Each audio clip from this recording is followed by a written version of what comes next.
Hello बच्चों, let's see the question. The question is hepatitis B is also known as.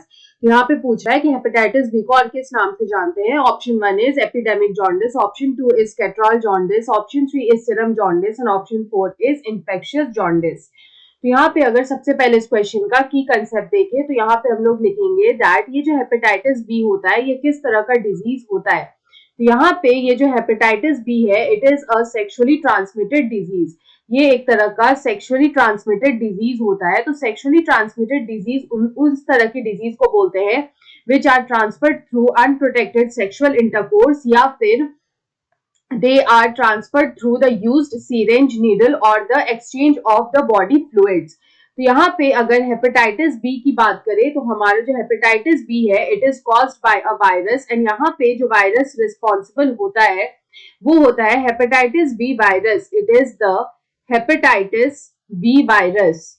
तो ये जो hepatitis B virus है इसको शॉर्ट में बोलते हैं HBV। तो यहाँ पे अगर हेपेटाइटिस बी की बात करें तो ये जो हेपेटाइटिस बी होता है दिस इज इनक्यूरेबल। ये क्यूरेबल नहीं होता है। It lives in the body. It lives in the body of the patient. जो पेशेंट होता है उसके बॉडी में ये रहता है लाइफ लॉन्ग, मतलब ये कभी भी एलिमिनेट नहीं होता है। This is incurable. तो यहाँ पे जो हेपेटाइटिस बी वायरस होता है it affects the liver severely. ये लिवर को सीवियरली अफेक्ट कर देता है। It affects the liver severely. तो यहाँ पे जो है जो एक केमिकल होता है हम लोग बोल सकते हैं एक जो पिगमेंट होता है which is known as bilirubin. तो यहाँ पे जो बिलीरुबिन है उसका यहाँ पे सेक्रीशन जो है वो यहाँ पे इंक्रीज हो जाता है। उसका सेक्रीशन यहाँ पे इंक्रीज हो जाता है बिकॉज ऑफ विच जो बॉडी है वो येलो टर्न हो जाता है। Because of which the body of the patient turns yellow. तो यहाँ पे इस वजह से हम लोग इसको बोलते हैं yellow jaundice and hence it is known as yellow jaundice.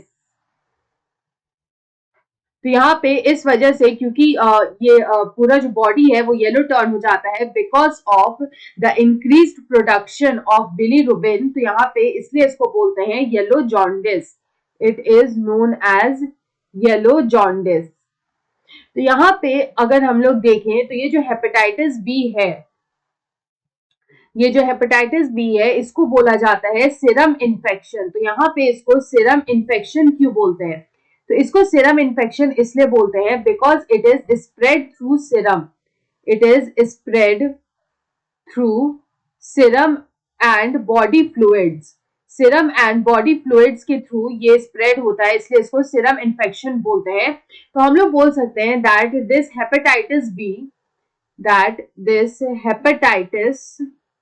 B is also known as serum jaundice। It is also known as serum jaundice। अगर हम लोग यहाँ पे फर्स्ट और सेकंड एग्जाम्पल देखें तो उसमें दे रखा है एपिडेमिक जॉन्डिस एंड जो सेकंड ऑप्शन दे रखा है वो है कैटरॉल जॉन्डिस। तो ये दोनों ही जॉन्डिस जो है they are other names for hepatitis A. They are other names of hepatitis A and hepatitis A is curable. तो यहाँ पे अगर हम इस क्वेश्चन का करेक्ट आंसर देखें तो ऑप्शन 3 में दे रखा है सीरम जॉन्डिस। तो हेपेटाइटिस बी को हम लोग बोलते हैं serum jaundice. So option 3 is the right answer. I hope you understood it well. Best of luck.